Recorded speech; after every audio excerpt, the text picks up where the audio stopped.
6월 3일까지 이제 9일. 한국에서 제9회 전국 동시지방선거가 열립니다. 표면적으로는 민주당 우세, 여당 압승이라는 말이 많습니다.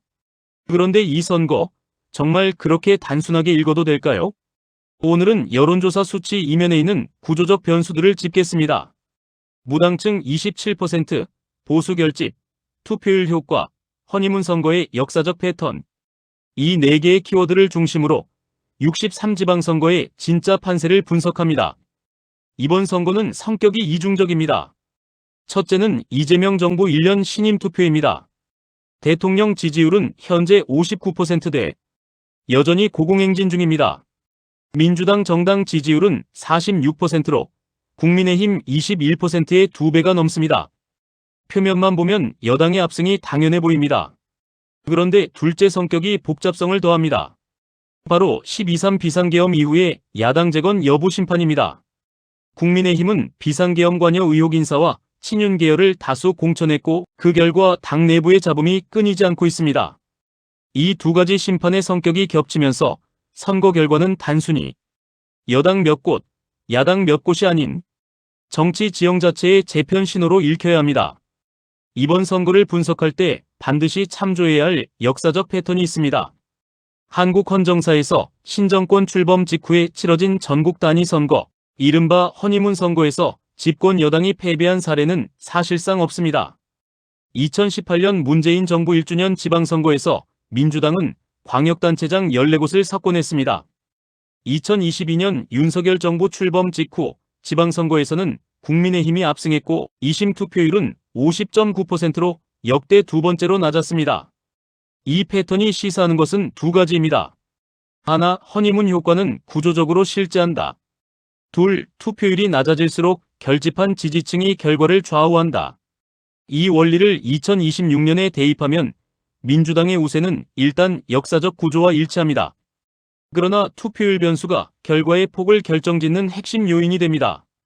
가장 주목해야 할 수치는 무당층 27%입니다.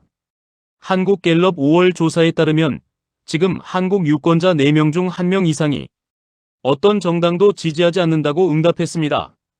이 수치의 의미를 분해하면 이렇습니다.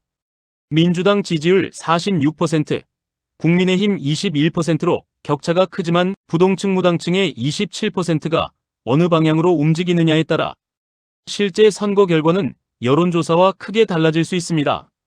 여론조사 전문가들의 분석을 보면 민주당 우세를 12에서 13곳으로 보는 시각과 9곳에 그칠 것이라는 시각이 공존합니다. 그 격차를 만드는 변수가 바로 이 무당층과 투표율입니다.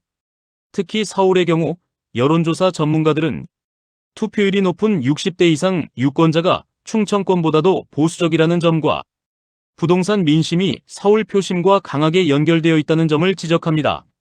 세 개의 핵심 지역을 구조적으로 분석합니다. 첫째, 서울.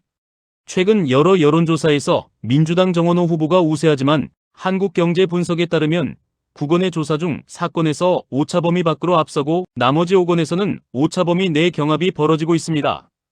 핵심 변수는 이른바 샤이 보수의 투표 참여율입니다. 서울은 부동산 민심이 강하게 작동하는 도시로 현 정부의 부동산 정책에 대한 만족도가 낮아질수록 야당에 유리해지는 구조입니다. 둘째, 부산. 전통적 보수 강세 지역이지만 민주당 전재수 후보가 근소 우세를 보이는 조사가 나오고 있습니다. 주목 포인트는 북구갑 보궐선거입니다. 하정우 민주당 후보 35.5%, 한동훈 무소속 28.5%, 박민식 국민의힘 26.0%. 보수 진영이 분열된 상태로 단일 없이 선거에 임하고 있어 보수표 분산이 부산시장 선거 전반의 판세에도 연쇄 영향을 줄 가능성이 있습니다. 셋째, 대구. 전직 국무총리 김부겸 민주당 후보가 41% 지지율로 국민의힘 추경호 후보와 접전 중입니다. 대구는 역대 어떤 선거에서도 민주당이 승리한 적 없는 지역입니다. 만약 민주당이 대구에서 이긴다면 그것은 단순한 선거 승리가 아닌 한국 정치 지형의 구조적 변환을 의미하는 사건이 됩니다. 선거까지 남은 9일 결과를 뒤흔들 수 있는 변수는 세 가지입니다. 첫째, 후보 단일화. 부산 북구갑에서 한동훈 박민식의 보수 후보 단일화가 성사되면 판세가 역전될 수 있습니다. 현재 단일화는 사실상 무산된 것으로 평가되고 있습니다.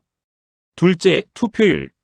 지방선거 역대 평균 투표율은 50에서 60%대입니다. 2022년 지방선거 투표율은 50.9%에 그쳤습니다. 투표율이 낮을수록 결집된 보수 표심이 상대적 영향력을 키웁니다. 민주당 지지층, 특히 2030 세대의 투표 참여율이 결정적입니다. 셋째, 외부 충격 변수. 여론조사 전문가들은 중동전쟁 장기화에 따른 유가 상승과 주가 하락이 이재명 정부 지지율과 연동되어 선거에 영향을 줄 수 있다고 지적합니다. 코스피 상승세가 꺾이는 시점이 온다면 정부 지지율도 동반 하락 가능성이 있습니다. 6.3 지방선거를 구조적으로 정리하면 이렇습니다. 역사적 패턴상 허니문 선거는 여당에 유리합니다. 여론조사 수치도 민주당 우세를 가리킵니다.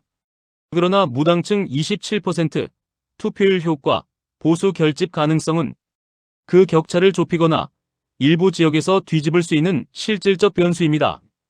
결국 이번 선거의 핵심 질문은 이것입니다. 여당은 허니문 효과를 최대로 활용할 수 있을까? 아니면 압승 기대감이 오히려 꺼여 견제 심리에 불을 지피게 될까? 6월 3일 밤 개표 결과가 이 질문에 답을 줄 것입니다. 결과가 나오는 즉시 코리아나우 25에서 심층 분석 영상으로 찾아오겠습니다.